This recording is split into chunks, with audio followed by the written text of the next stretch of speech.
Gerson, já todos devidamente emplacados aqui, a palavra é sua por 20 minutos. Bom dia a todos. Inicialmente, eu queria agradecer esse convite à ABES, à Fundação Fernando Henrique Cardoso, dizer do meu enorme orgulho, presidente, de estar aqui compartilhando uma mesa com o senhor e com o ministro Gilmar Mendes. É realmente uma honra excepcional. E entendo que meu papel aqui é levantar o tema. Quer dizer, eu estou com a mão na massa no tema de saneamento por conta da Sabesp, né? E vou fazer isso com alguns tópicos, tentando ser telegráfico, porque os problemas são muitos e os 20 minutos são poucos. Então, levantando a bola. Primeiro, estamos olhando para frente, 10 anos para frente. O que temos que fazer? Primeiro item, talvez valha a pena comparar um pouco o setor de saneamento com o setor de energia elétrica. O setor de energia elétrica, nós conversamos há pouco, vive enormes dificuldades, mas ele já entregou aos brasileiros praticamente a universalização, né? E o setor de saneamento, pelos números que o Roberval acabou de nos apresentar, está longe disso. Então, por que aqui, no mesmo país, um setor está tão mais avançado que o outro? Eu penso que a origem disso tem várias razões, mas uma principal diz respeito ao que diz a Constituição. A Constituição colocou que o serviço de energia elétrica é responsabilidade da União.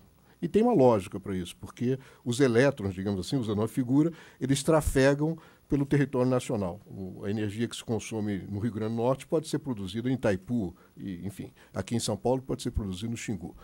Então teve uma lógica e, digamos, o setor se organizou em muitas empresas, mas todas sob um único poder concedente e sobre uma única regulação, que é prestada pela Agência Nacional de Energia Elétrica, com certas regras, etc.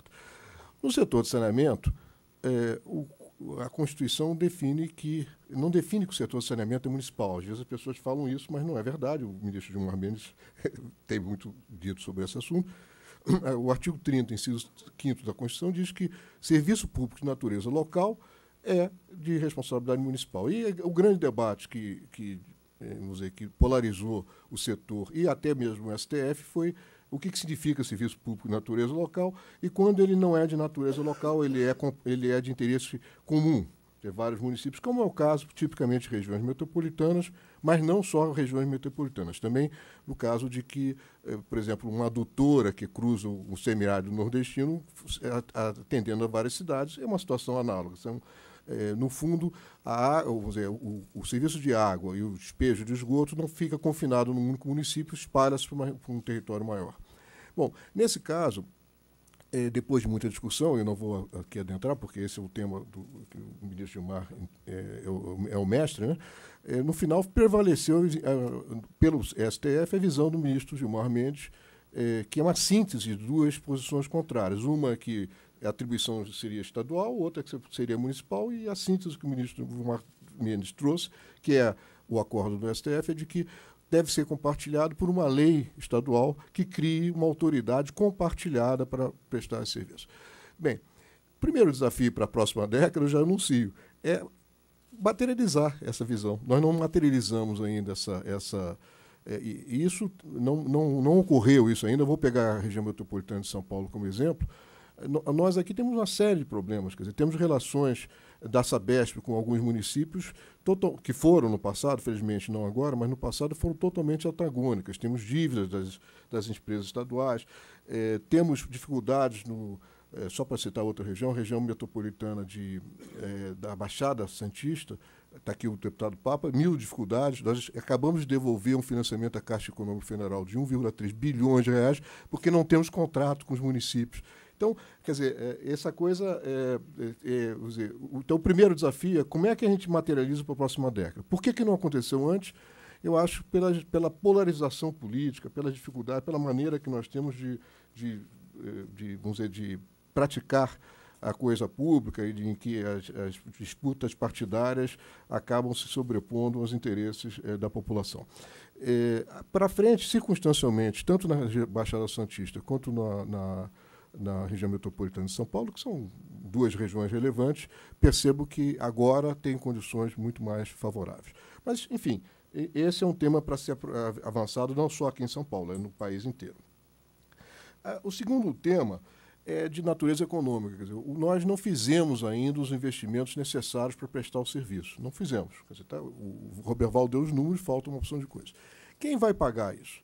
No mundo inteiro, essa é uma questão. Quer dizer, só tem duas alternativas. Quem paga é o consumidor ou é o contribuinte. Não tem outra coisa. No caso específico da Sabesp, só quem paga é o consumidor. Nós não temos recursos fiscais. Mas isso é exceção. A regra no país é que as empresas de saneamento, serviços de saneamento, costumam ir ao governo federal buscando recurso a fundo perdido, né? Então, dá para continuar dessa maneira. Eu penso que isso tem que ser, o desafio para frente é melhorar de duas maneiras. Primeiro, é sim necessário aportar recursos da iniciativa privada. E isso tem que ser feito, porque sabemos que esse é o problema principal. O saco de dinheiro do público está exaurido. Quer dizer, então, imaginar que nós vamos resolver os problemas de saneamento com a mesma toada, que é continuar batendo na porta do governo federal, não é razoável. Tem que ter, sim, aporte de recursos privados, mas já falo adiante como isso deve ser disciplinado. Também não deve ser a Bangu. A Bangu é uma expressão carioca. Carioca. Estava na região metropolitana de São Paulo, você estava Bem, agora, então, eu até contar rapidamente uma história. Eu recentemente fui chamado como presidente da Sabesp para participar de um evento do FMI, né? Porque tinha lá ministros da Fazenda de vários países pobres e tal, chamaram a Sabesp porque queriam saber como é que é possível uma empresa estatal prestar bom serviço, quer dizer, relativamente ao que existe pelo mundo afora, nós podemos melhorar, mas relativamente bom serviço, e com boa governança. E eu disse que foi um trabalho de 20 anos, de melhoria de governança, de trazer boa governança, etc., que é possível. É possível com a empresa pública fazer isso. Mas nós temos de capital privado colaborando conosco. Nós temos uma PPP São Lourenço de 2,2 bilhões de reais que está ajudando a gente a avançar. Agora, em qualquer hipótese, seja de recurso do consumidor, seja pagamento do consumidor na conta de água, seja recurso fiscal, de qualquer jeito, alguma hora o consumidor vai pagar, né? E isso, das vezes, é mal percebido. Quer dizer, as privatizações mal sucedidas no mundo, são muitas, decorrem basicamente do seguinte fenômeno. No momento em que é feito a privatização, obriga essa empresa, com razão, a melhorar os serviços, a fazer investimentos, fazer toda essa coisa. Aí, claro que se você investe em uma ação de coisas que não existiam antes, essas estruturas têm que ser pagas. Isso vai para a tarifa.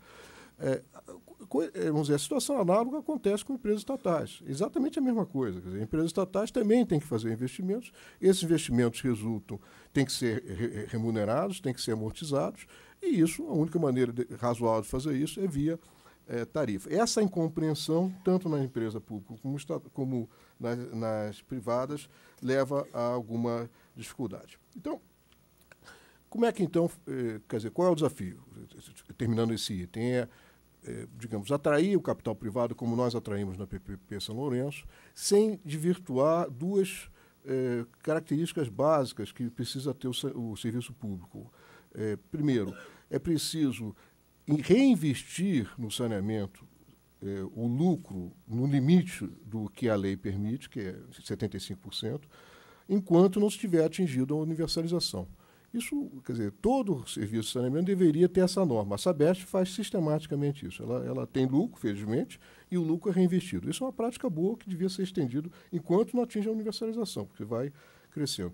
E o segundo é que é preciso que as áreas de concessão, tanto empresas públicas como privadas, elas contemplem o osso e o filé mignon, quer dizer, ou seja, elas contemplem, não é possível que as empresas vamos dizer, de saneamento escolham apenas o que é as cidades mais atraentes, etc.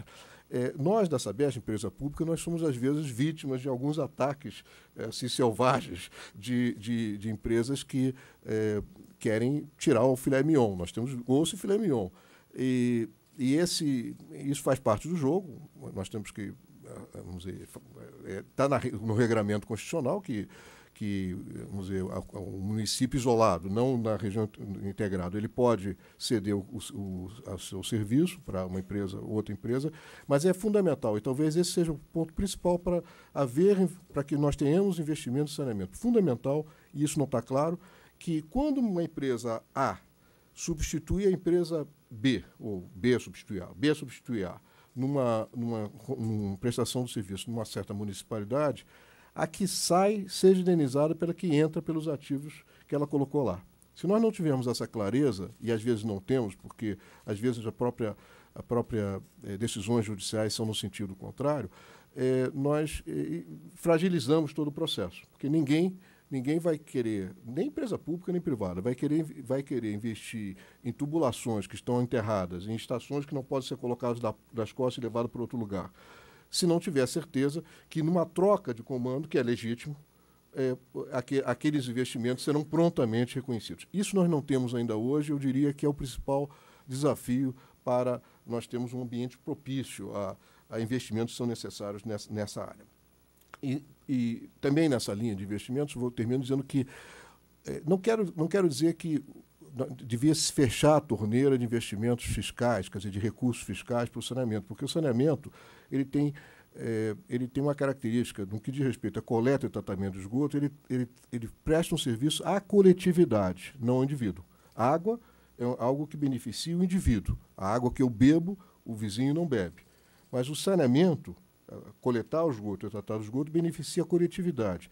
É razoável que essa fração do saneamento, que é coleta e tratamento de esgoto, tenha, sim, recursos fiscais. E é razoável também que tenha, sim, recursos fiscais aquilo que diz respeito à ajuda às famílias mais pobres. Então, no caso, dois exemplos. A Sabesp aliás, nem a Sabesp, o governo do Estado tem um programa que é ajudar as famílias pobres a conectar a sua rede interna do seu imóvel na rede de esgoto. Isso é altamente meritório. Assim como também é meritório um programa que fizemos na sua administração, que era pagar pelo esgoto tratado. Não é financiar a obra, não é pagar pela obra, e sim pagar pelo resultado. Então, o que eu estou dizendo é que recursos fiscais devem continuar sendo direcionados para o saneamento, mas com muito mais objetividade, com muito mais resultados. Quer dizer, pagar pelo resultado, não pela obra. Lobby por obra é muito comum, como sabemos, a gente vê aqui a toda hora, e lobby por manutenção e operação daquela infraestrutura, para que ela dure 50 anos, como a gente vê na Europa, aqui entre nós é mais raro. Então, nós temos que pagar pelo resultado para que isso se mantenha. Bem, governança das estatais deve ser melhorada também. Isso aí é um processo longo. A Sabesp é um exemplo de sucesso. Né? Começou na década de 90, o governador Covas disse, olha, assim não dá, Sabesp, vocês deem um jeito aí, porque isso era uma empresa desorganizada. E 20 anos de melhora de governança resultaram em coisas concretas para a população e para os acionistas. Eu tive com o governador Alckmin um mês atrás, na Bolsa de Nova York, comemorando 15 anos em que a ação da Sabesp é negociada na Bolsa de Nova York. Lá nós vimos que a ação da Sabesp valorizou no período 900%, enquanto o índice médio da Bolsa de Nova York foi em 110%. Quer dizer, então, quem apostou no que significa melhora efetiva de serviços para a população, por exemplo, é bom para os acionistas, mas não é só para eles, é bom para a população. Há um alinhamento de interesses dos acionistas e da população, porque todos esses lucros têm sido reinvestidos. Bem, é preciso também, um outro ângulo é segurança jurídica. Nós temos que aperfeiçoar o setor de saneamento, o setor de energia elétrica, que tem a ANEEL como agência reguladora, tem lá seus defeitos, seus problemas, ultimamente mais problemas do que no passado, mas tem lá um corpo profissional competente, enfim, capacidade técnica, tem independência, e isso nós ainda não temos no setor de saneamento. Vamos dizer, no limite, nós teríamos 5.500 municípios, 5.500 agências reguladoras, e, evidentemente, isso não é viável, nós temos isso, e é preciso que o país aposte vamos dizer, em prover capacidade técnica e independência decisória das agências reguladoras. Isso é absolutamente essencial. Quer dizer, é essencial, como eu disse, que se possa, uma empresa ao sair, ser indenizada pelos ativos não ainda depreciados, e é fundamental que ela tenha certeza que o cálculo tarifário será feito de uma maneira tecnicamente correta. E isso daí não é fácil. Uma vez eu estava na ANEEL, logo no início, chegou um cidadão, uma empresa privada até, do Maranhão, estava iniciando o serviço do Maranhão, e disse: eu quero investir várias centenas de milhões de reais para melhorar o serviço do Maranhão. E a primeira reação foi: opa, ótimo, excelente, o Maranhão vai ficar maravilhoso. Depois, não é viável, porque o impacto na tarifa ultrapassava a capacidade de pagamento da população. Então, é preciso dar um prazo do tamanho da perna. Aqui em São Paulo, circunstancialmente, não é do Brasil inteiro. Aqui em São Paulo, nós poderíamos avançar muito mais. Quer dizer, às vezes há uma dúvida se a capacidade técnica no setor do saneamento para nos levar a patamares civilizatórios da Europa. Nós temos capacidade. Quer dizer, não é um problema técnico, isso nós sabemos. O problema é essencialmente de natureza econômica e, vamos dizer, institucional, o arranjo institucional para isso. E, agora, aqui em São Paulo, me dói um pouco, porque quase todos a população, quase todos nós consumidores da Sabesp é classe média, e 90 e tantos %. E essa classe média é subsidiada por uma fração, por menos de 10%, de outros consumidores. Quem são os outros? É o setor industrial, comercial e principalmente o público. Então, dói um pouco ver que, digamos, um hospital público ou uma escola pública pague por metro cúbico de água 7 vezes o que eu pago pelo mesmo metro cúbico de um flat em Pinheiros. Quer dizer, no fundo, não tem muita lógica e nós temos que olhar a estrutura tarifária. Isso é um problema regulatório, não é um problema, vamos dizer, das instituições, mas, vamos dizer, distribuir o peso do avanço em direção à civilização, um melhor nível civilizatório, distribuir esse peso de uma maneira mais razoável. A nossa estrutura tarifária, quer dizer, como é que divide essa conta, ela vem da época dos militares e tinha uma lógica na época. Hoje não tem mais, essa lógica tem que ser mudada. Eu termino com 2 últimos desafios muito importantes. O primeiro, prestação de serviços em áreas irregulares. Quer dizer, nós temos um cipoal de dificuldades para prestar serviço nas favelas.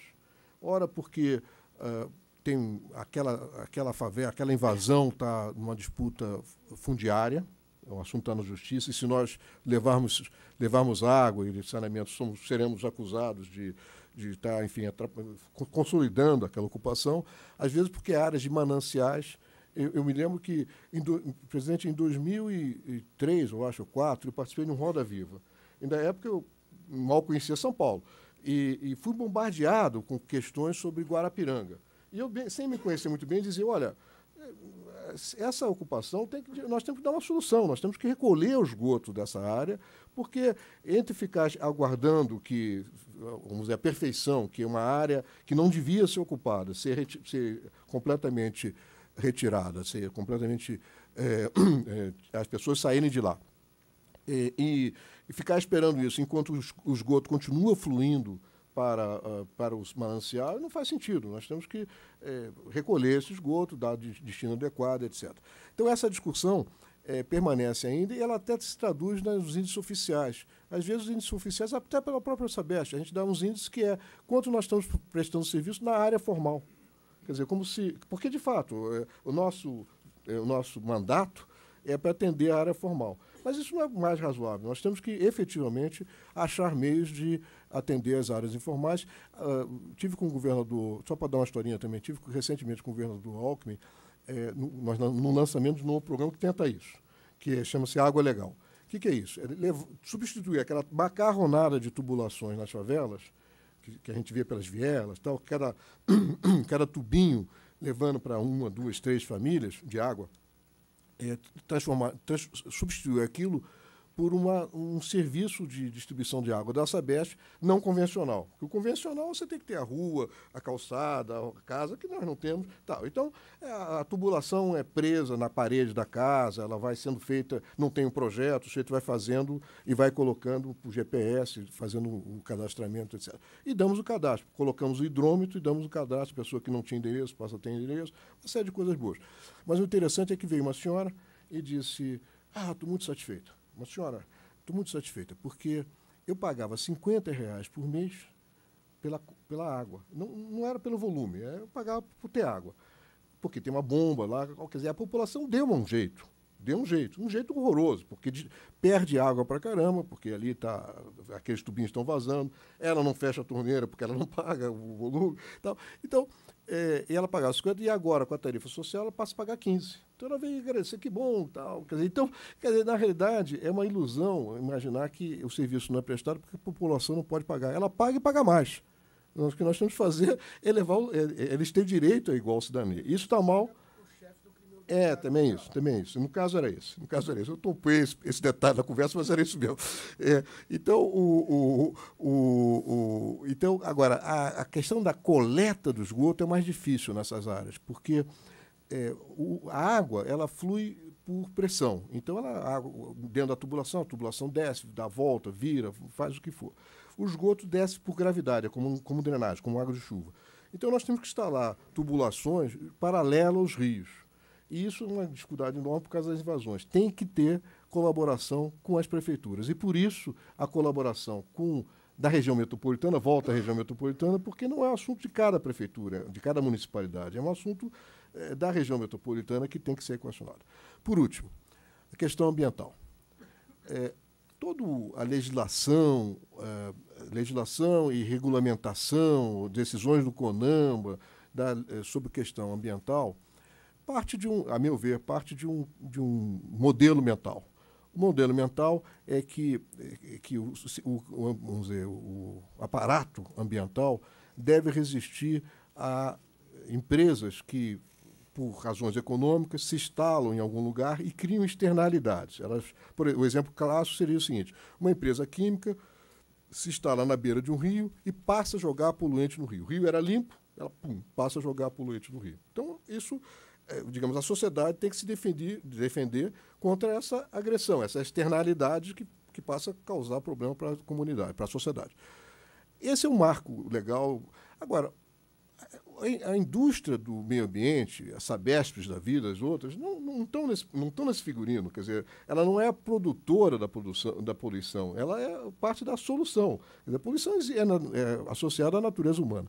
Então, adaptar, quer dizer, para o saneamento, isso é fundamental, porque às vezes engenheiros, não só da Sabesp, mas de outras empresas, são processados por crime ambiental, por exemplo, quando colocam dentro de uma tubulação um esgoto que antes corria a céu aberto, as crianças pisavam, colocam dentro de uma tubulação e, na falta ainda de uma estação de tratamento de esgoto, porque isso é um processo que demora décadas, ele, no primeiro momento, joga no rio.